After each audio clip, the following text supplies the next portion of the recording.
Good morning. Thank you all for joining us. I'm Decatur Police Department's Public Information Officer, Jonathan Bates. We're here today to share the findings of the investigation into the officer-involved shooting that occurred in Decatur, November 12, 2025. We recognize the seriousness of this incident and its impact on the community. I would now like to introduce Decatur Police Department's Chief Tory Mack, who will address the department's response and actions following the incident. Following Chief Mack, Morgan County District Attorney Scott Anderson will present the findings of the investigation and explain the conclusion reached by his office. At the conclusion of the findings, Chief Mack and District Attorney Scott Anderson will take a few questions only regarding this incident. Chief Mack. Morning. Good morning. Not a trick question. I'm Tory Mack. I serve as the Chief of Police here in Birmingham. Before I get into it, I want to talk about some life things that everybody's affected. Choices and decisions. Choices are usually derived from your desire. To give you an example, I prefer Pepsi opposed to Coke. Some prefer McDonald's opposed to Burger King. Decisions has three main elements based on your mental behavior. Following that, your performance or your actions.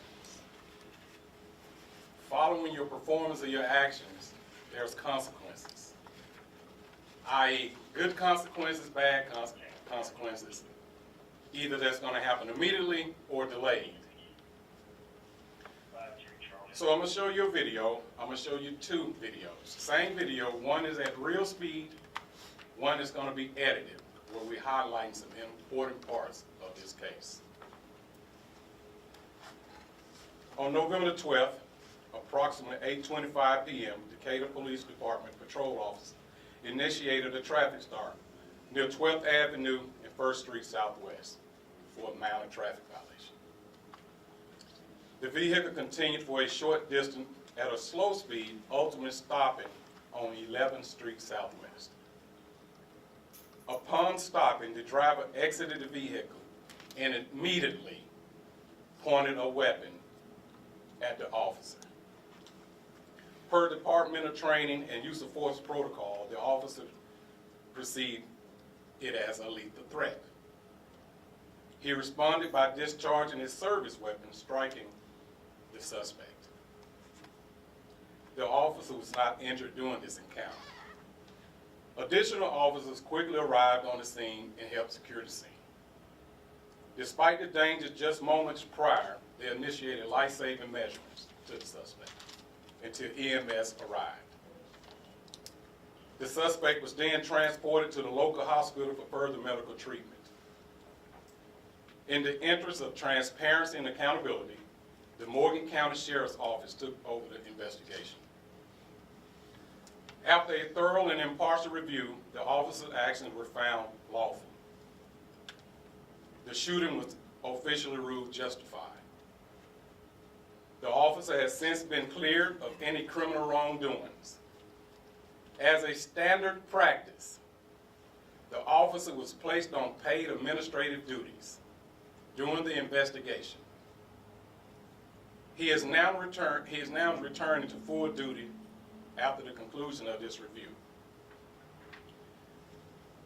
I want to highlight the professionalism and composure displayed by our officer throughout the incident.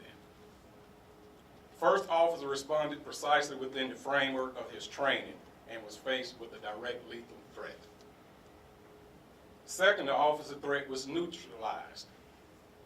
Our assistant officers immediately, once again, transitioned into life-threatening, life-saving roles for the suspect. The actions are reflective of a high standard and dedication of the public service that define the police department. Incidents like these are difficult for everybody, the police department, families, and the community. We remain committed to full transparency and accountability in every step of this process. Our goal is to serve and protect the citizens of Decatur with integrity, professionalism, and compassion. Now I want to show you the video, the real speed of the video, unedited. Then the second one would be the edit. On this second one, I give you a play-by-play. I need those lights for me.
Now, I'm going to show you the edit, and I'm going to give you play-by-play.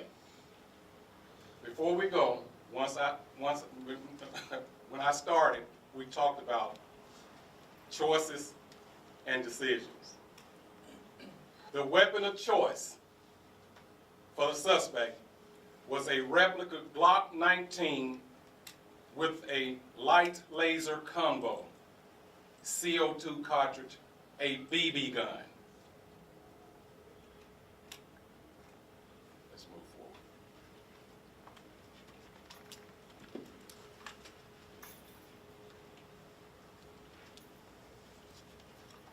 So as you can see, pay attention coming from right to left. It's highlighted.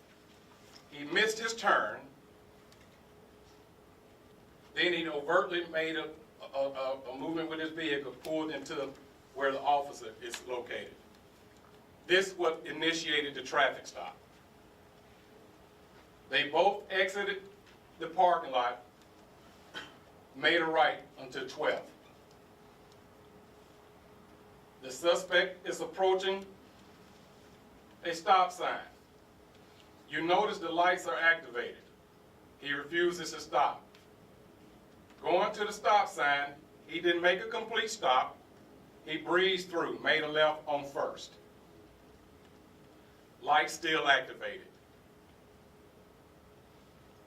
Approaching the next stop sign, where he failed to stop,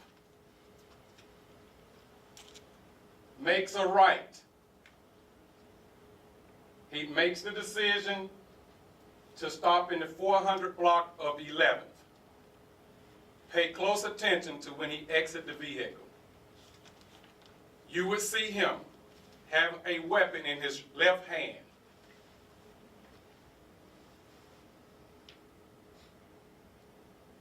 He's going to transition the weapon from his left hand into his right hand. And take a combative stance towards the officer.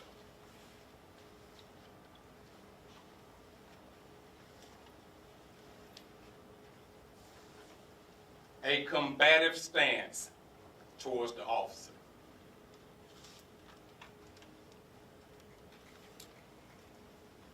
I appreciate the Morgan County Sheriff's Office, District Attorney Scott Anderson. We understand the importance of public trust and will continue to forthcoming with our community. This concludes my press conference. We'll both take questions. DA, do you want to say anything? No, you covered it well. I'll answer any questions anybody may have. You mentioned it was a minor traffic infraction. What was that initial, infraction? So, he ran past the traffic light. He missed his left turn. From the video, he was underneath the traffic light. He overtly made his right into the parking lot where the officer was there previous.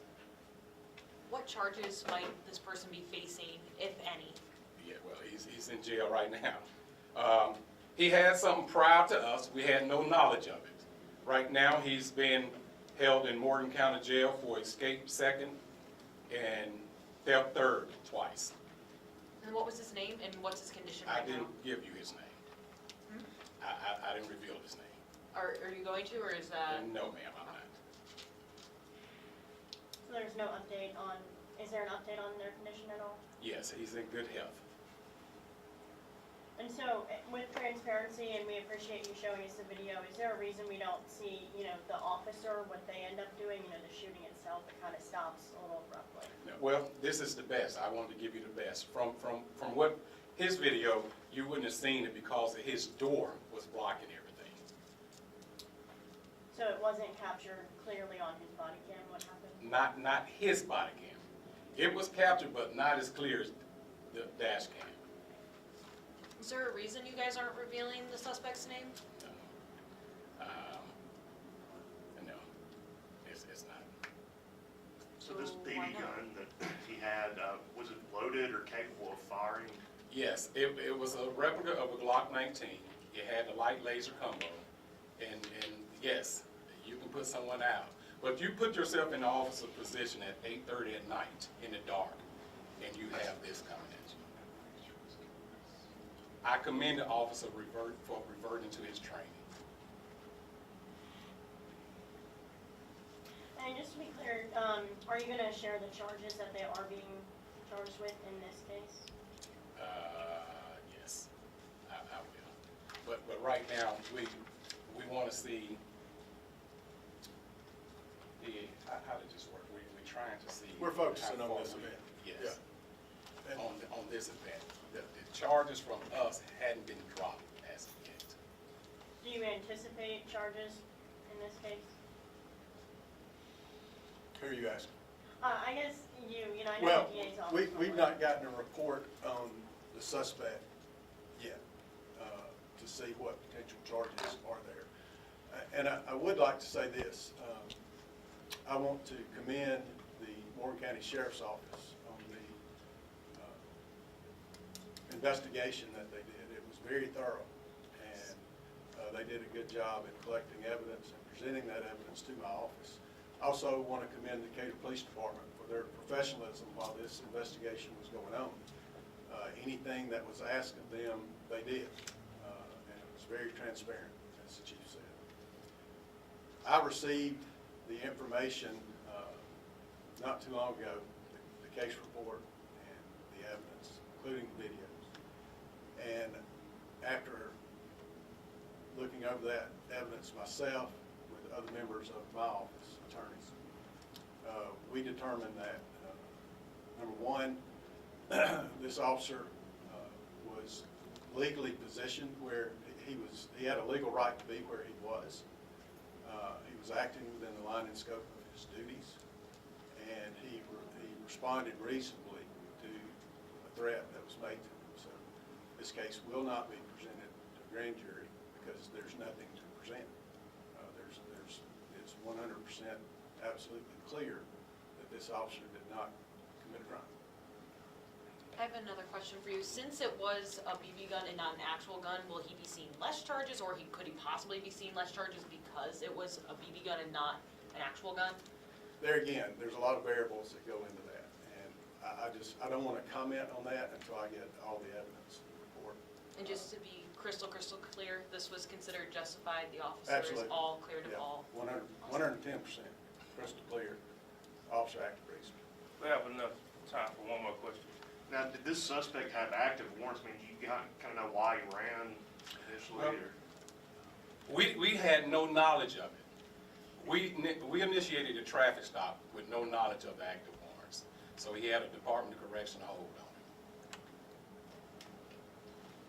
Thank you all for coming. That's gonna Thank you, conclude our guys. conference. Yes, sir.